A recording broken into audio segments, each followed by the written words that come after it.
Hi, and welcome to Conductor, where we are two sisters on a mission to amplify female voices on the podium. Join us as we interview leaders in the field of choral music, share resources, and build a community for current and future teacher conductors, all while exploring the gender divide.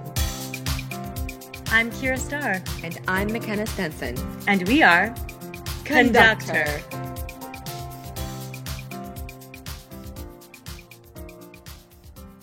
Welcome, everyone, to the Conductor podcast. We are so excited to have Dr. Amanda Quist on with us today. Thank you so much for being here, Dr. Quist. I'm so happy to be joining you both. Thank you for putting this together. Well, we are so thrilled, like Kira just said, to have you on the podcast. And for our listeners out there, we're just going to give a little bit of background about Dr. Quist. And I'm biased because she's an alum of the University of North Texas, which is where I'm at right now. So I'm really excited that she's on the pod today. So Dr. Amanda Quist is the Director of Choral Activities for the Frost School of Music at the University of Miami. She directs the graduate program in choral conducting and is the conductor of the award-winning Frost Chorale and Bella Voce. Under her direction, Frost Chorale has been invited to perform with the New World Symphony and Michael Tilson.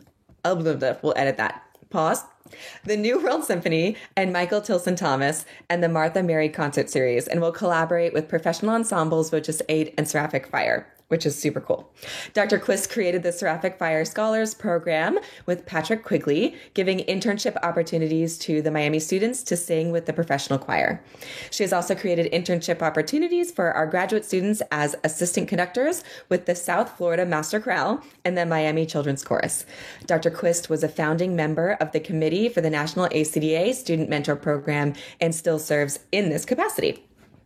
Dr. Quist was previously chair of the Conducting, Organ, and Sacred Music Department and associate professor of conducting at Westminster Choir College. She is the recipient of the Westminster Choir College of Rider University's 2014 Distinguished Teaching Award and 2018 Mazzati Award for Women's Leadership.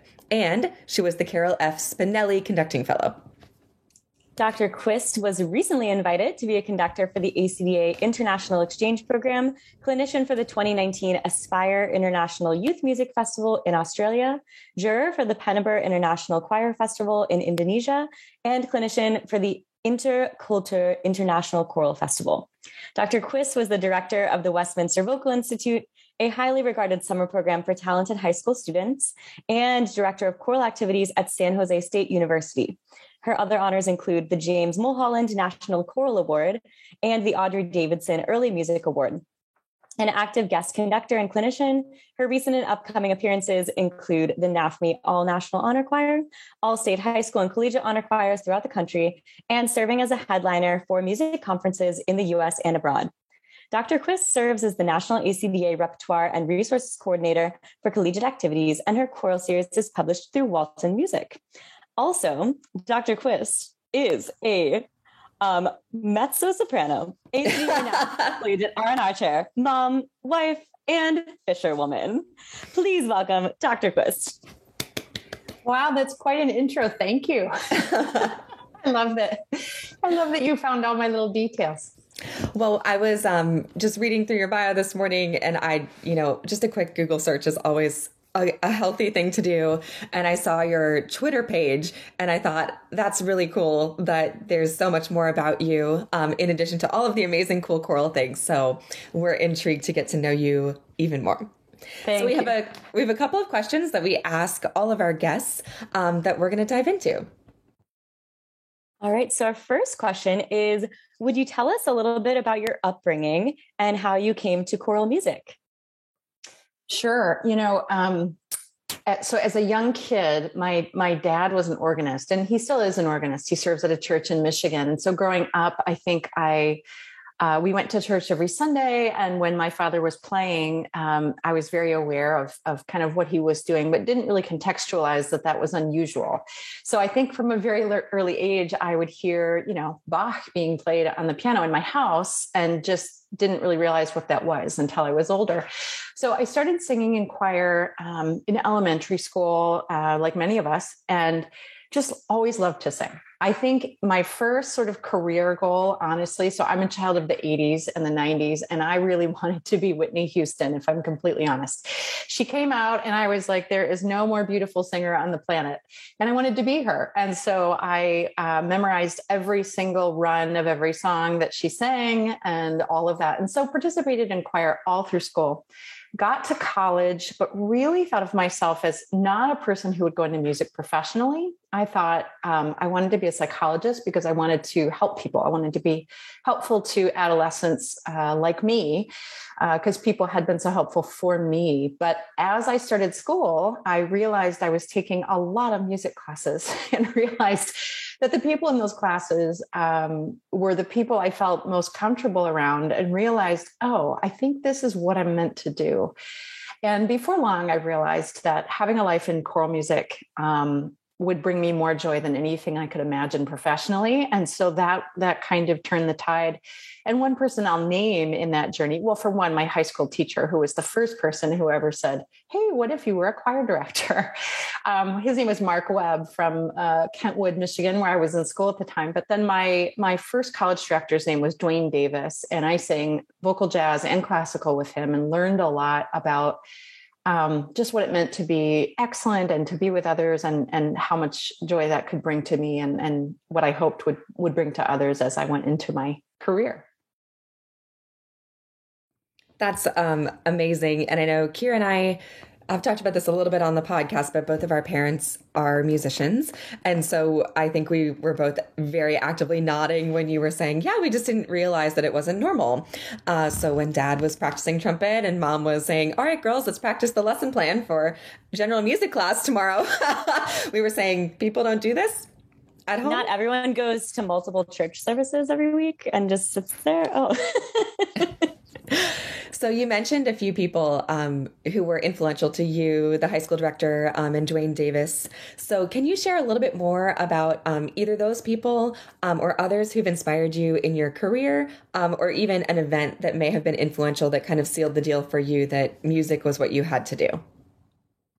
Yeah. Goodness, there are so many. And so my high school teacher, Mark Webb, as I mentioned, really was a person who knew how to bridge the gap, I think, for high school kids, in that we liked singing in choir, but he also knew how to bring repertoire to us that felt very relevant. So not everything was like, we only sing Mozart, and so my 14-year-old self, being someone who loved pop music, he would program music that was great, but it was also music that we were motivated by. So it's interesting to think back to what that felt like, and how different, when you've never really, sung other than like in a church choir, and to kind of realize that there's so many facets of ensemble music making.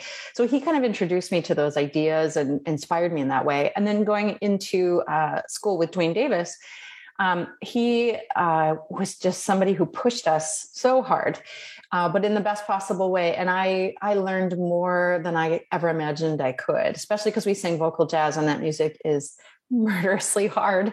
And so learning how to read and to tune and all of those things, some of those skills have paid dividends for the rest of my training and my teaching. But then going into, I didn't decide really to become a music education major until I made it to Western Michigan University. I was a transfer student, and I came into contact with Craig Arnold there. And Craig Arnold taught at Luther for a time. He's now the president of Manhattan Concert Productions, but at the time he was at Western.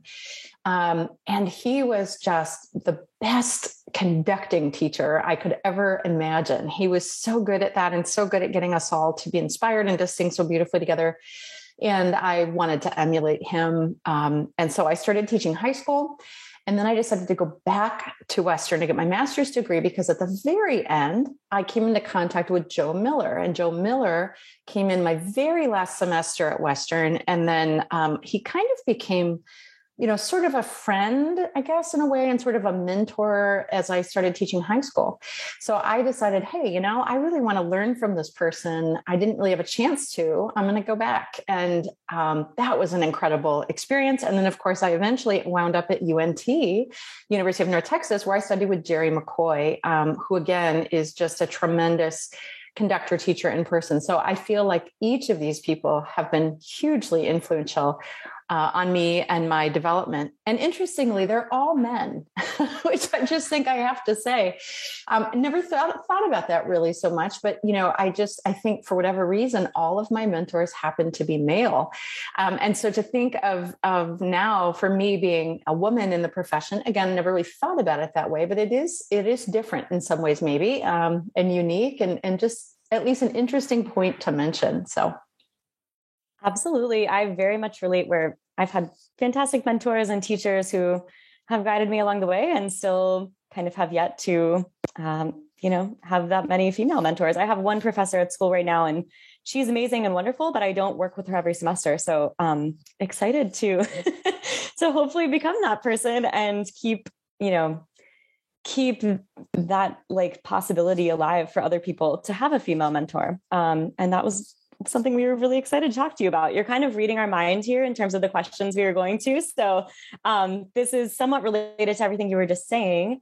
Can you talk a little bit about returning to school and how you decided to pursue higher education at the same time as you were thinking about your life as a human outside of music and you planning your family and how that all kind of came together? Yeah, those are great questions. So I think, when I started school as an undergraduate, I think I just sort of hoped that would all fall in place somehow. And so certainly, I dated, I remember through undergraduate and had different scenarios and wasn't really sure how things would end up. You always think, oh, here we go. This is the thing that all makes sense. And then suddenly it doesn't. And so I think I went through a series of personal situations where I might have felt like, oh, maybe I'll stay in Michigan forever and I'll get married and have a white picket fence and it'll be great. And then eventually, after teaching high school, I thought, I think it's time for me to spread my wings a little and go back to grad school. And so going from being a full-time teacher, I taught high school for 4 years and middle school, and directed a children's course for a couple of years as well. I think after that time, I felt like, all right, it's time to go back. I think there's more that I need to know and to learn. And so I kind of had to, I wasn't going real far. I was going from Grand Rapids to Kalamazoo in Michigan. So that's not such a stretch. But, I was kind of a person who wanted to stay close to friends and family. And I think for me, that felt a little risky, but not too bad. But I went to grad school and that kind of changed a lot of things for me. In that context and in that setting, I think I gained confidence and gained the ability to see myself as someone who could really lead beyond just what I had done so far. And more importantly, just that I felt like I maybe had a story to share that could help other people through making music. And so I knew at the end of that time, I remember I even took a leave of absence from my high school job because I thought, well, maybe I'll just go back. But after 1 year of grad school, I realized, nope, I'm going to get my doctorate. I don't know where, but somehow or another, there's more out there for me, and that's what I'll do. So I remember I went off to Texas, drove to Texas with my dad and stepmom and brother and sister, and just thought, what in the world? And so many people were like, why would you go to Texas from Michigan? I said, well, that's where the school is that I want to go to. So there we went and moved in on an August day where it was about 105 degrees. And I thought, what in the world have I done? But it was great.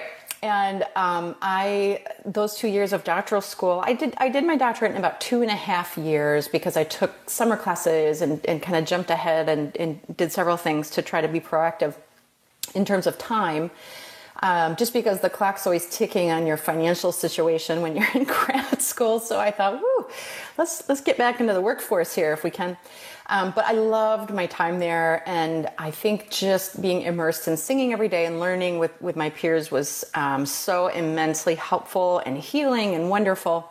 But through all of that, I would, I might be in a relationship, for example, with someone and wonder, well, maybe I'll stay in Texas. And then I would, no, I guess not. I'm going to California now. And so I kind of just was in and out of those kinds of thinking situations for a while. Moved finally to Westminster Choir College in Princeton, New Jersey, somewhere in my 30s. I don't remember how old I was, somewhere in my mid 30s. And strangely enough, and I'll just share this because I think for lots and lots of people, these kinds of questions come up.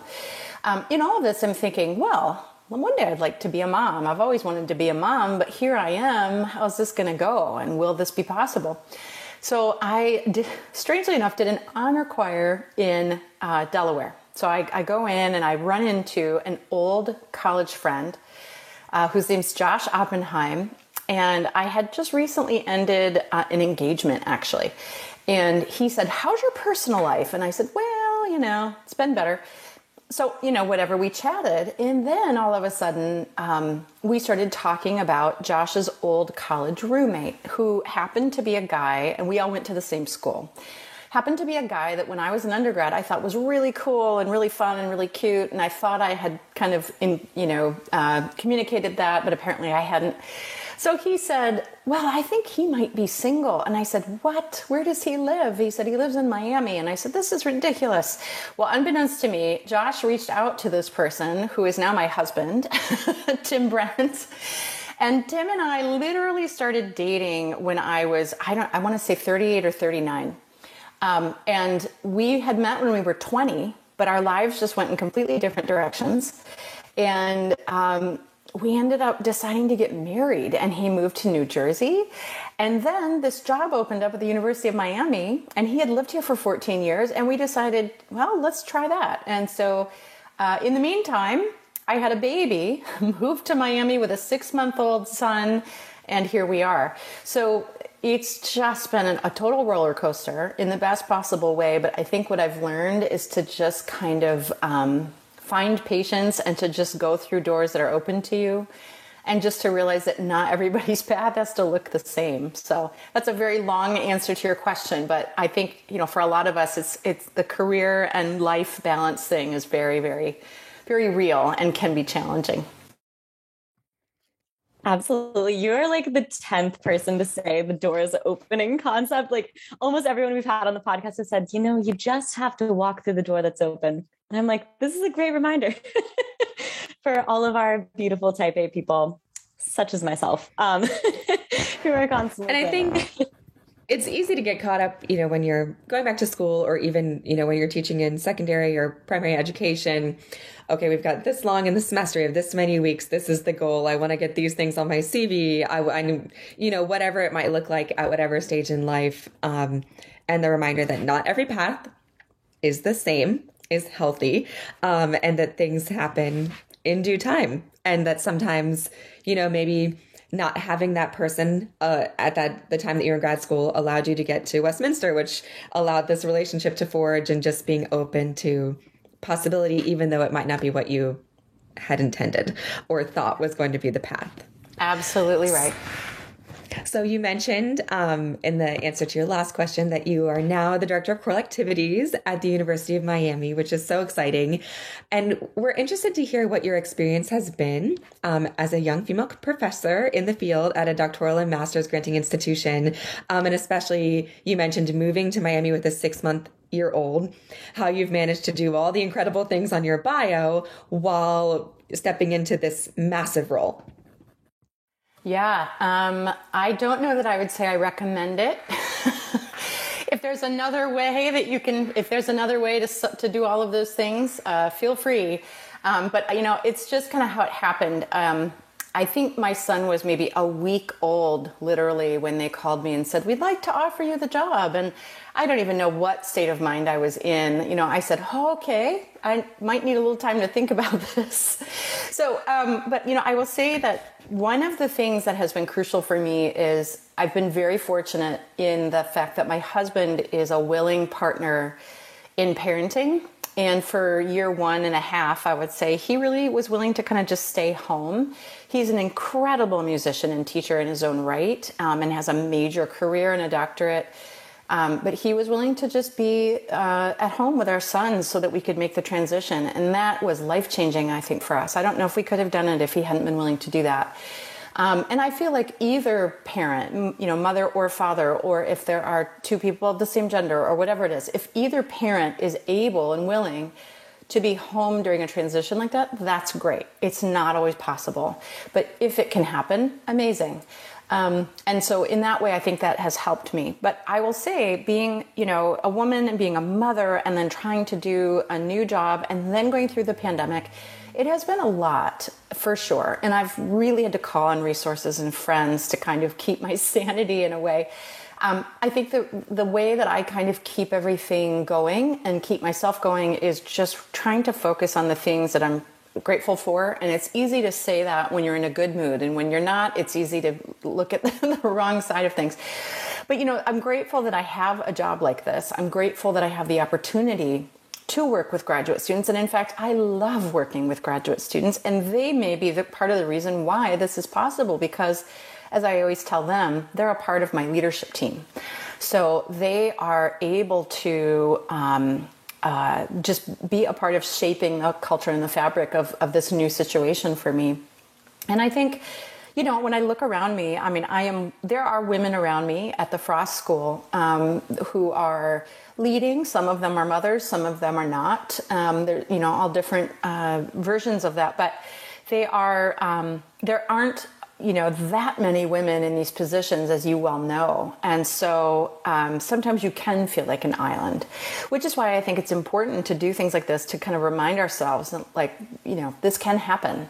And you can do these things, but you do need a support system. And so I've had to call on that many, many times, whether that's family, friends, whether I'm just saying to my husband, I'm losing my mind, I need a day, whatever.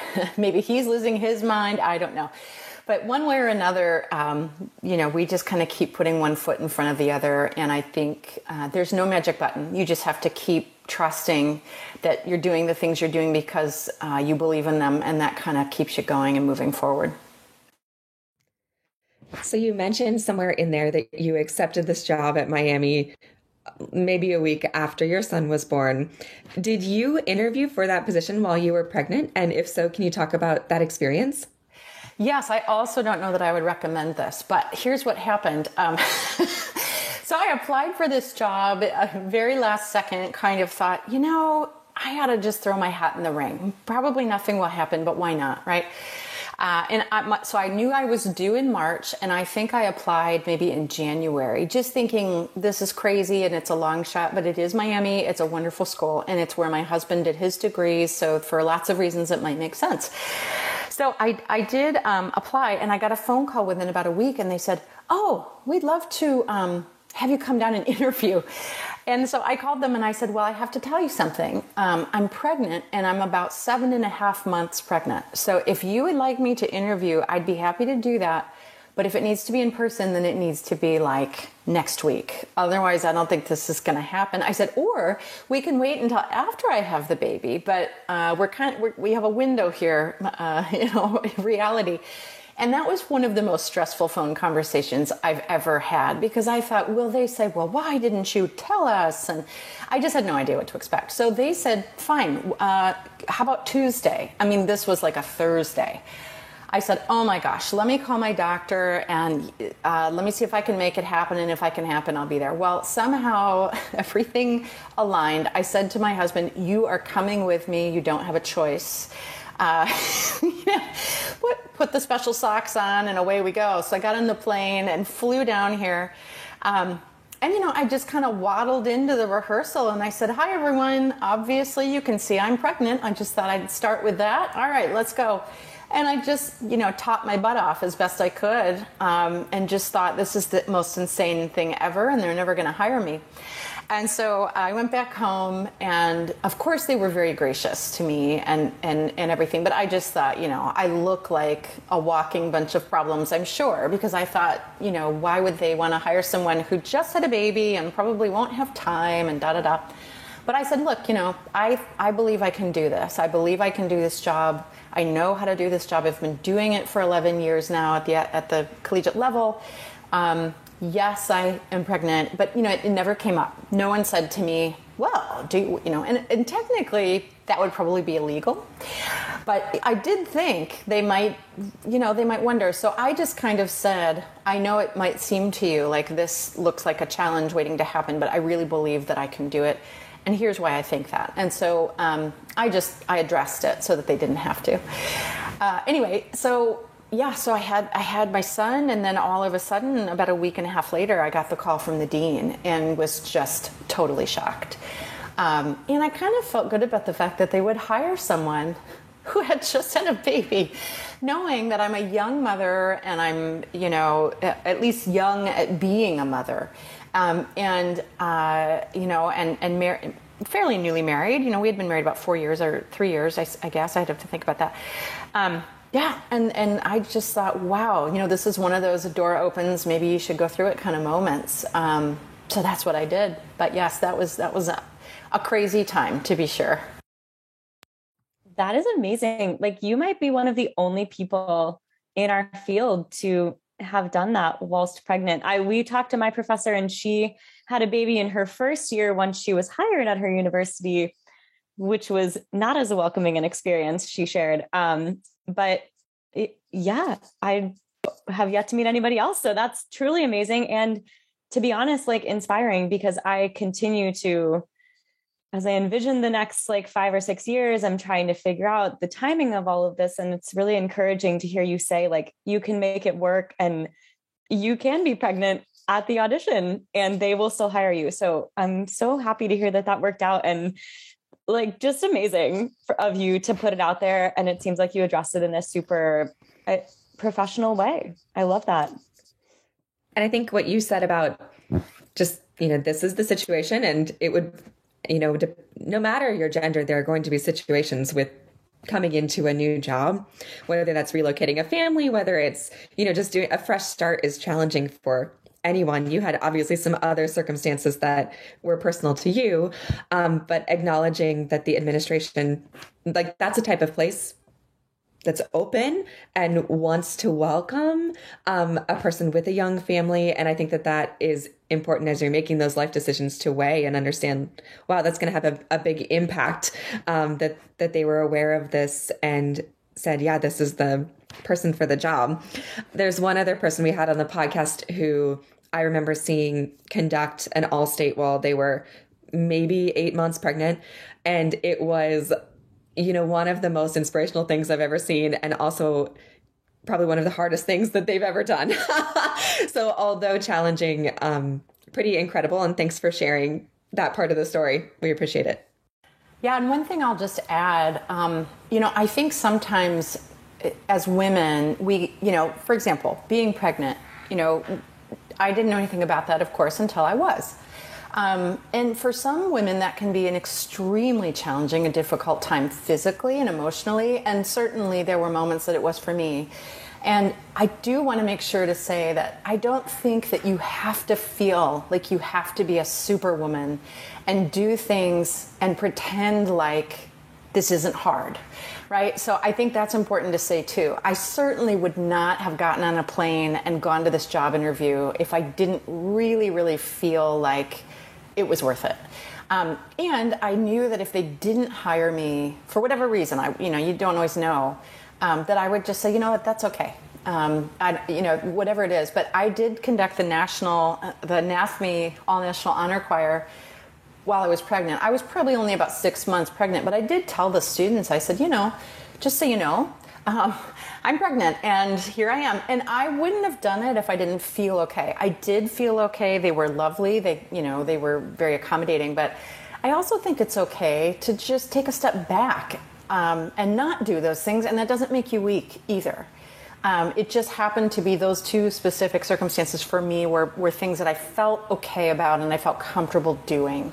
But it's also okay to just say, I just need some time. This is a lot, So I just wanted to make sure to say that because not everyone's pregnancy is easy. So.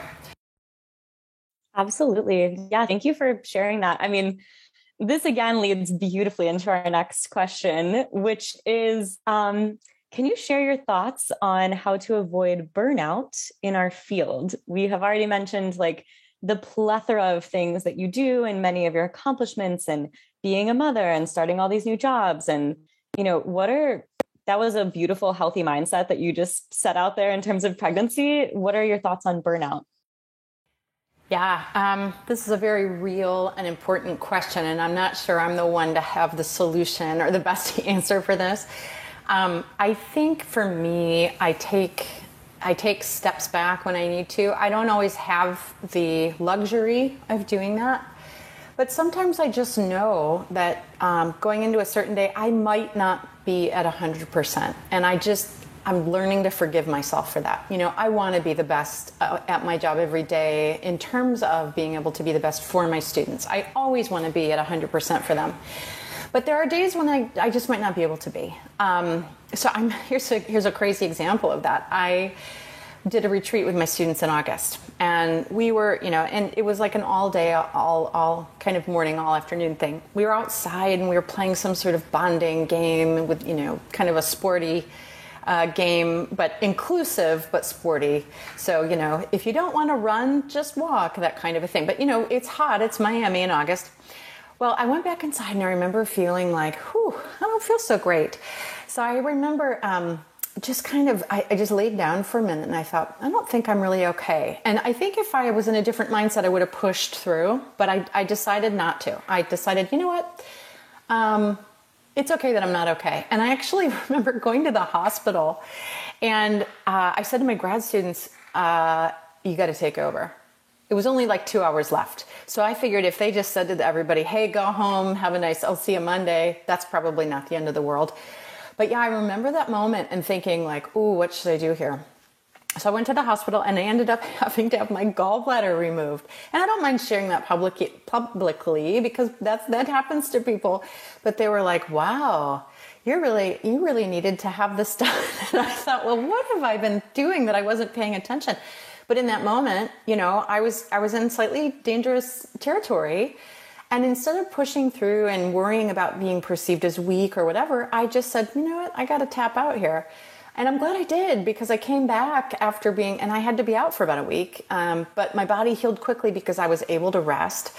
And thank God family came to help us and take care of things so that I didn't have to. And then I was able to go back and my students were so lovely to me.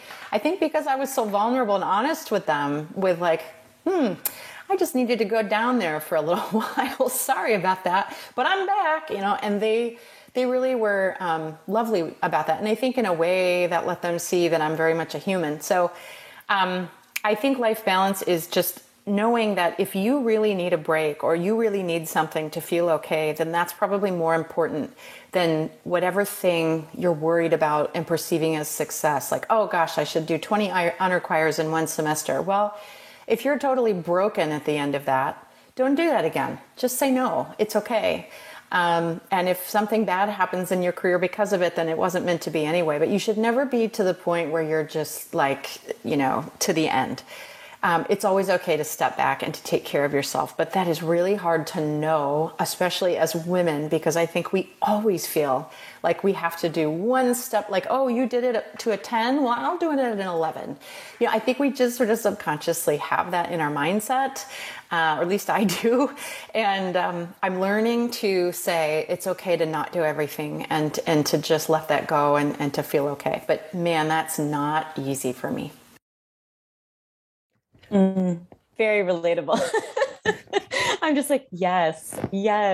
I have not had my gallbladder out, but I have experienced that, every semester, whatever it might be, you're pushing, and then you immediately get sick as soon as the break starts. Like, I think probably every teacher, maybe at all, and particularly in our field, can relate to that feeling of like, well, I have to get through assessment, I have to get through district choir, whatever it may be at any level. And then suddenly you have a 2-week break and you are very sick because your body has physically been pushing through this stress. Or like you said, if you had kept going, the recovery on the other side could have been a month, could have been, 6 weeks. And I had a time where I ended up having walking pneumonia. who knew, for a couple of weeks, and finally went to the doctor. My husband was like, "I will, if you don't go to the doctor, we can't be together. Like, you have to go to the doctor." And went, and the doctor said, "One more day and you would have been hospitalized." And I just didn't know, because it was musical season, and it was, just the time where I felt that I had to be there. And that, I think, was a wake-up call for me personally to say, okay, who are you without your job? And I think that that's a really big question that I know as a woman, maybe I internalize even more, just because a lot of times, like you said, oh, someone does it at a 10. I feel like in order to even be seen, it has to be at an 11. So I appreciated your vulnerability with that. And I hope that I continue to grow into that mindset, because that's an area that we struggle with. So we've talked a little bit about being a woman and being in this field and some of the wonderful things that come with that, and also some of the challenges. And the point of our podcast is really to promote and amplify female voices that are on the podium, to create a resource for others. And so we're wondering if there might be a time in the career that you have faced discrimination, and specifically towards gender, and what suggestions you might have to our listeners to overcome this, if it is something that they've been through or maybe going through. Yeah, what's challenging, I think, about discrimination, especially when it comes to gender, is it's not always easy to know if that's what you're experiencing. So unless somebody comes out and says it, you might suspect it, but you might not know for sure. So, for example, one time I can point out to is, I remember, this was years ago, but I remember I applied for a job, and the person who had the job, who had retired, that created the opening, right? They retired, and this person was a woman, and she was a DCA. And I remember her telling me, I ended up not even getting an interview or anything. And I remember she called me and she said, "You didn't hear this from me, but I happen to know that the committee chair said, we've had a woman for a really long time. I think it's really time we hire a man." And she said, "And I'm telling you that because I heard it with my own ears and I thought you should know." And I thought, and here I could have been sitting there feeling terrible about myself, but instead, it was my gender. Now, that's not always the case. There may be times when I'm just not the right person for the job, regardless. And maybe there's no discrimination. It's just so under the radar. It's so hard to know. I think, too, sometimes there's pressure, or even just comments that people may not realize. For example, I sometimes get questions from people like, "What do women wear on the podium? What should I wear a tuxedo? No, then it looks like I'm trying to be a man. Should I wear a dress? No, it's too feminine." Just these kinds of things. Figuring out that balance of, I don't want to, so I, for example, am a woman who I identify as female. I was born female, and I probably am somewhat feminine looking to people, but I have longer hair, whatever, in the traditional sense. That's just kind of how I look, how I've always looked, whatever, I don't know. But I do sometimes sense that there's pressure from kind of the idea of the traditional look on the podium. So I'll have students who will come to me and comment to me about what I'm wearing or about how my hair looks or whatever. And I think generally their intention is to be complimentary and to be sweet. But I notice that they don't say those things to my male colleague who wears the same tux to every single gig that he conducts and who has no hair on his head. So it's just interesting. They may not be thinking of it that way, but they do somehow feel that that's something that they would want to say to me, whereas they don't feel that they would say it to my colleagues. So I think that's interesting. And I wonder, how does that affect the perception of things? Whether or not I've directly received discrimination, I've certainly experienced things like harassment throughout my entire life in different settings, usually in situations where somebody was a person of power, in a position of power. And even subtle things that you wouldn't, somebody might not even realize that they're saying something to you that could be qualified in that way. But, I just generally think, especially for male colleagues and things, they just don't need to comment on my hair or what I'm wearing or anything like that. It's like, if somebody wants to say, "Oh, you look nice," fine. It's not a big deal. But, just don't think about it. Think about the phrasing that I just achieved with the choir, or think about, the interpretation. Just, get past the rest of it. So I do think those kinds of things have come up, but I have never knowingly experienced discrimination in such an overt way, with the exception of that one situation. And I only know about it because that dear woman was willing to tell me. So I'm sure it happens, and I'm sure it's a factor, but I don't know what you do about it other than just, I remember asking Charlene Archibek once, I don't know if you know her, but she's a Californian. She was at San Jose State for years and years, and a major pioneer as a female conductor, for sure. She doesn't really see herself that way. She doesn't say, I am a woman conductor. She's just a conductor, as it should be. But I remember one time I said to her, how do you deal with the fact that, there might be discrimination? Have you ever experienced, kind of a similar question. What should women do? And she said, just be good. Just be good at what you do and don't worry about the rest of it. And I thought, you know what? Yeah. Because what else can you control, right? So, I don't know that that's such a great answer, but I just, that's about as much as I can think of. And I just remember her always saying, just be good. Just care about the music and about the students, and don't worry about the rest of it, because you cannot get inside someone's head and control it. And you also shouldn't try to be something you're not, because you're afraid someone will discriminate. If they do, all you can do is just, be amazing and show them that they made a mistake in doing so, hopefully. So. That's so well said. And yeah, I mean, I preach that to my students in high school, even we don't need to compliment each other on our appearances. Even if it's well-intentioned, that's just bringing attention to the fact that there are these differences between us, and you have no idea what someone might have going on. That might be something that seems complimentary, and male or female, and might actually be something that they're very insecure about, that they don't want to be pointed out. So in general, I think we should move away from that. And yes, you're absolutely right. I still hear people talking about what women are wearing on the podium. And I'm like, you're not commenting on what any of the men wore. And you're right. I'm not going to wear a masculine tuxedo on the podium. That's not built for my body. And it's not what I prefer to wear.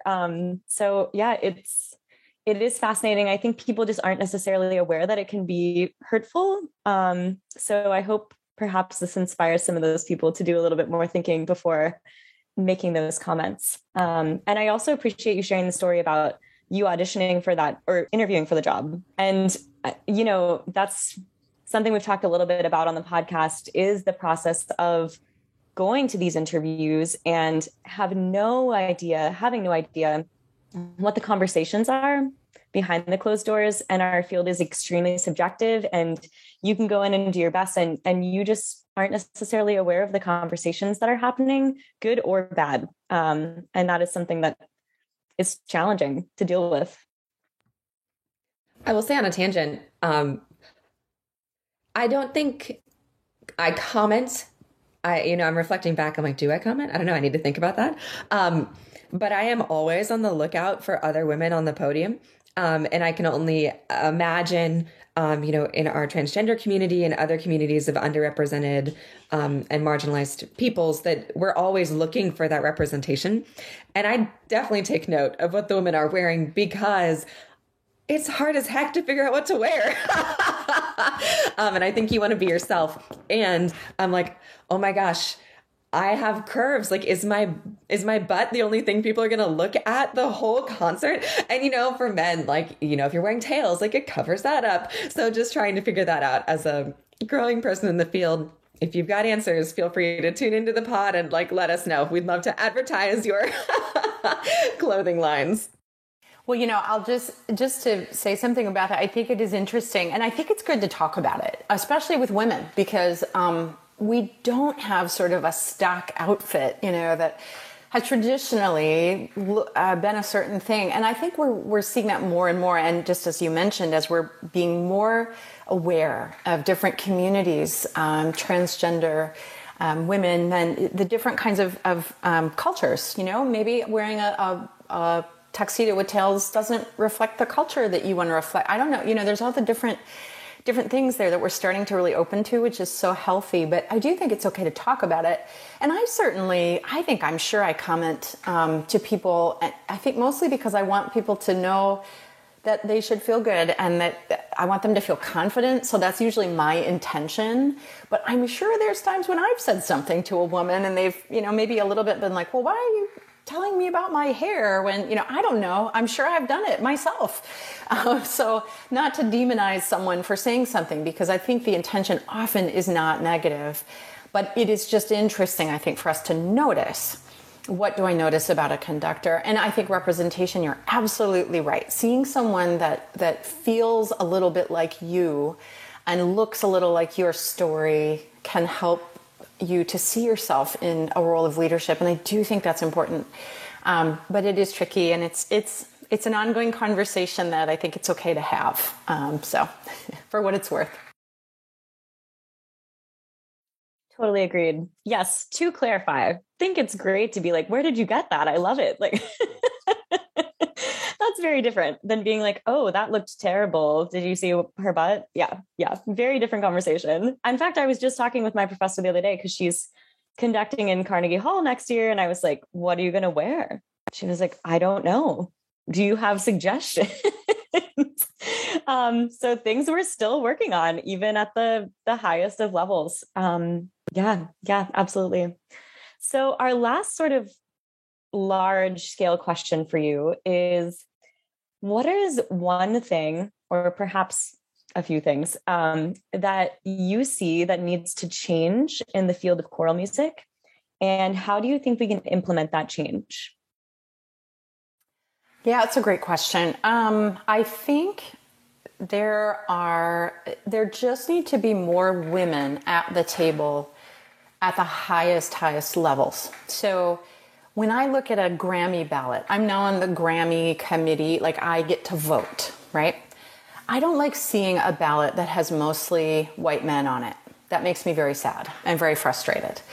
And so I feel like, but see, what's the reason? Is it because nobody thought the women's recordings were good, or is it because there just aren't enough women in positions where they would even get their name on a ballot? I think that's problematic. So you look at the orchestral world, which is behind us actually in a way, in terms of women on the podium.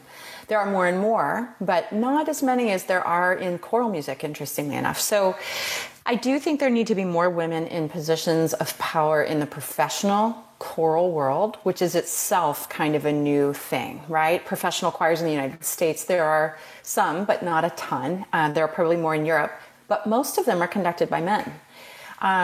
And so once those kinds of things start to change, and in the orchestral world and band conducting, I think that will start to change the whole thing. But the percentage is wildly skewed right now in that way. And then we go and we look at elementary and middle school, and there are more women than men. So I think that all needs to balance out better. I know men that would be amazing and are amazing elementary teachers, and I know women that would be amazing professional level conductors. So I would love to see start to shift. But that's going to take women thinking that they can and applying for those kinds of jobs, as well as people supporting women in seeing themselves that way.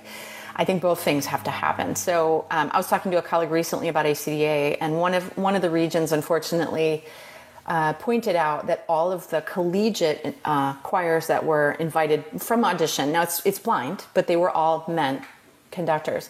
But then the question was, well, how many women applied? We don't know, right? And so, but part of the issue is that there aren't as many women as men in collegiate jobs, with the kinds of jobs where they have resources to kind of blindly compete, right? So I think that needs to change as well. So it's systemic, and it's not necessarily any singular situations or person's fault. It's just something that we all need to be aware of and to start to work toward changing. I think something you said in there, I tried to write it down, but people supporting women. We've talked on the podcast too about women supporting women, which your story was a great example of that earlier in the podcast.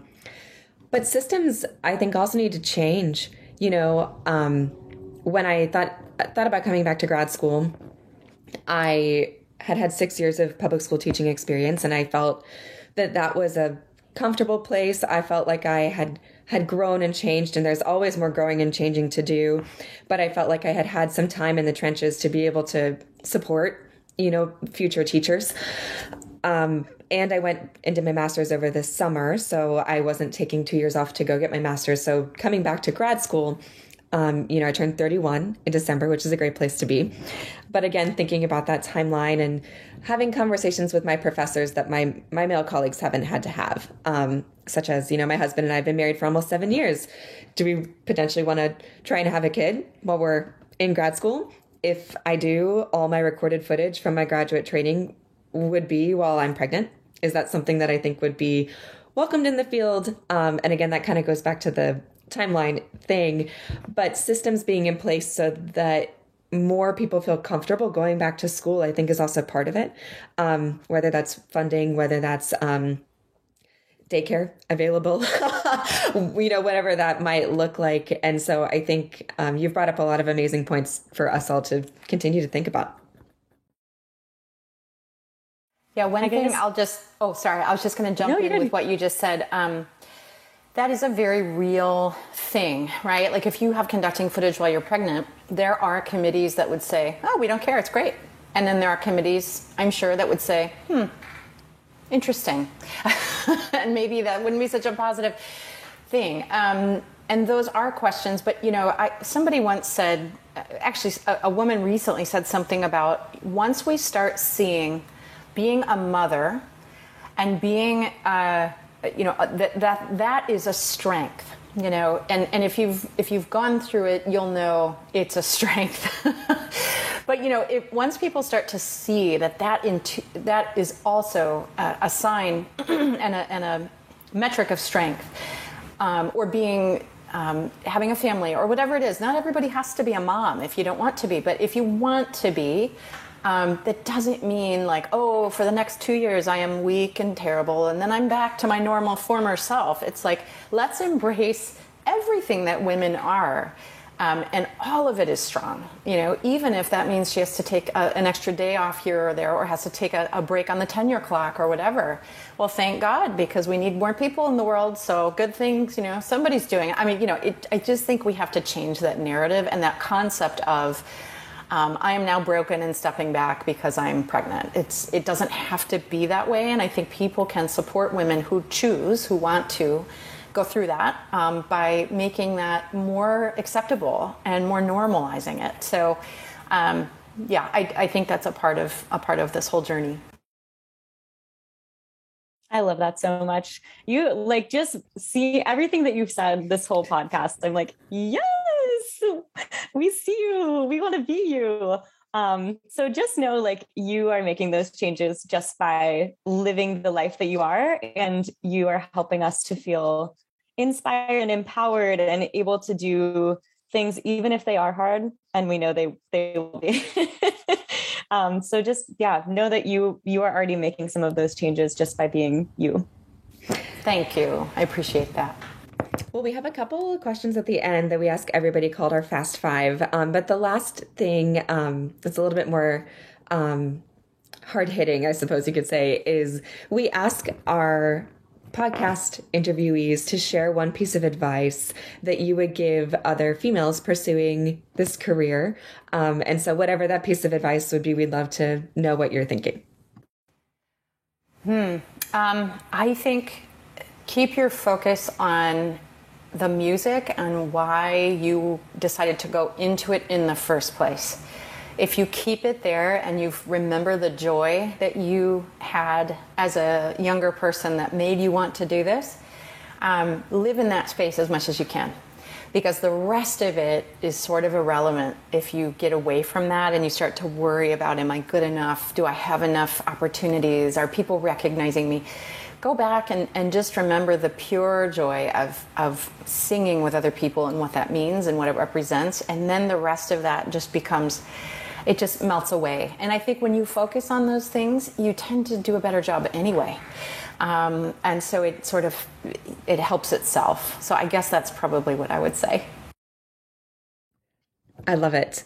And I'm just already reflecting as we've just, spent an hour together on some of the things you said. And I just want to tie back in from the very beginning. You mentioned that hook into music, from singing such a variety of repertoire growing up.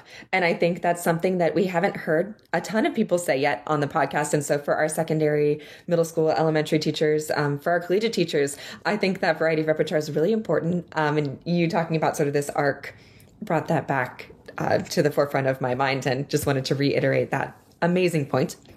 So our Fast Five, these are quick questions that, you're welcome to take some time to think about them if you want. We intended them to be fast, and as we've been asking them, have realized maybe there's a little bit more to them. But the first question to share with our listeners is, what is one for a current choral octavo that you're really enjoying, or a current choral composer that you're really enjoying working on right now? Oh, man. This fall, I discovered Sarah Cortell's, I think it's Sing My Child. All of a sudden I just realized I'm blanking on the name. But it's this really lovely mixed meter piece that Deanna Joseph actually brought to my attention. She's at Georgia State. And I said, what are you doing this year? And she said, this piece by Sarah Cortell. And I just really think it's a fantastic piece. So if you don't know it, I take a look at her stuff. I believe she's Canadian. And there's just a real joy that I resonate with when I hear her music. So she's one that comes to mind. Amazing. We've both done some of her work, so we'll look up that one. Our second question is, what is one misconception about you? Oh, gosh. I guess I don't know, because I don't know what the conception is to know if it's a misconception. I suppose people might think so sometimes I tend to be a little bit on the quiet side. I'm not the most extroverted person on the planet naturally.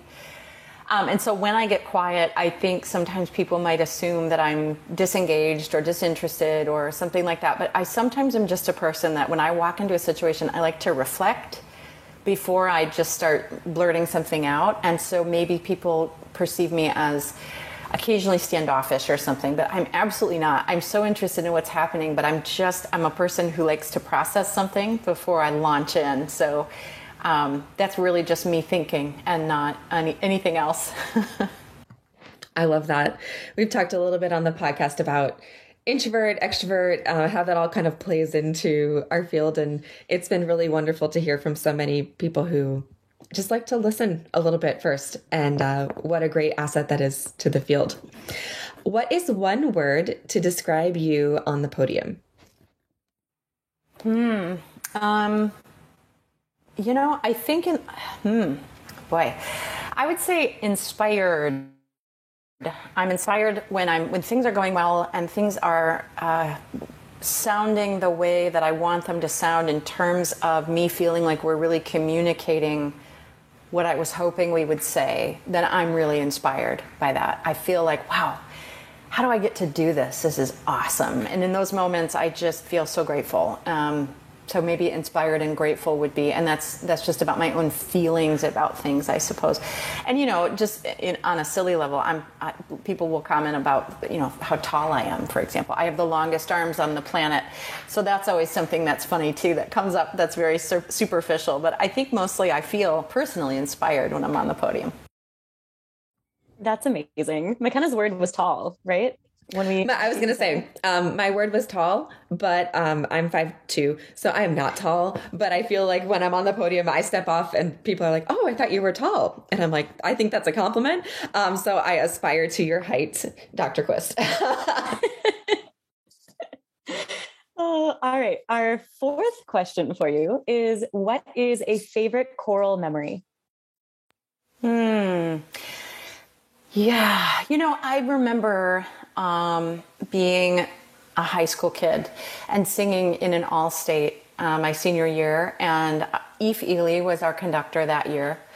And I don't know if you know Eve Ely or not, but he's a very inspiring kind of a person. He's very much sort of a cheerleader energy, I would say. And for whatever reason, and I talked to people even today who were in that all-state with me, and of course we didn't know each other at the time.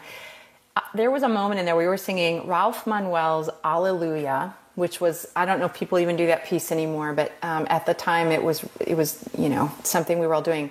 And I just remember thinking that I can see all of life and it's in clarity, and I understand the purpose of everything. And I had just had this epiphany. And I think in that moment is probably where the seed was planted that I wanted to do this for the rest of my life. But I still didn't know if I had the courage at that point. But that's a real memory that has stuck with me forever. And I have told him that. And of course, he was very gracious and lovely when I told him. But, he probably had no idea that some of us were thinking that at the time.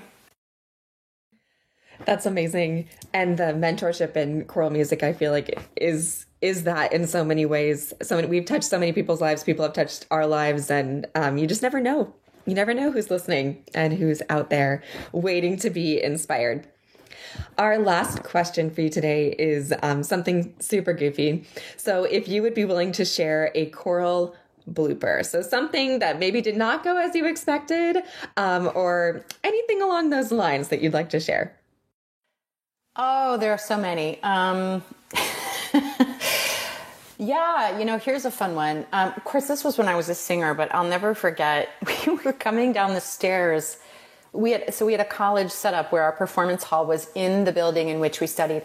We were all coming down the stairs, and we happened to be wearing robes. And I'll never forget. I was very shy at the time, and I was 18, or maybe not shy, but maybe just kind of self-conscious or whatever, and awkward. And I remember tripping on my robe and sliding on my butt all the way down the stairs, almost into the hall, and taking people out on my way. And I was so mortified I could barely even continue. And of course, people around me are just laughing. And I thought it was also funny in hindsight, but in the moment I was like, for my personality, this is the worst thing that could have just happened to me for walking on stage. And whatever, we're all human. But at that moment, I just felt like the world's largest dork with my awkwardly long limbs. So there you go. That's amazing. We love the physical comedy ones. You're not the first, and you won't be the last. Oh, well, thank you so much for being here today, Dr. Quist. I don't know, just one more thing I thought of was I love that you brought up Deanna Joseph, who we actually also interviewed on this podcast. And we've had that experience a few times now where the people we're interviewing are recommending other people in the field. And that's just extremely powerful. And I'm excited to hear that network exists at the level that you all are at, which we aspire to be at ourselves. So I'm so excited that you have that friendship and that you can just pick up the phone and call someone who is in a similar life place and understands, the demands of your job and can relate to you on such an amazing level. So I'm excited to hear about that. And just lastly, love that you said that it took courage to pick this career, and we can affirm it definitely does. So to our listeners, if you're concerned, just know we're all just braving through it together. And we're so grateful to have people like you on this podcast who can share their experiences. And if you haven't had a chance to check us out on social media, please check us out. We are at conduct.her.pod on Instagram and conduct.her on Facebook. So stay tuned for the whole first season, which will be launching in the summer. And you're already listening to it if you're hearing this. So go you, and thank you so much. Thank you both so much. Thanks so much for listening. This has been Conduct Her.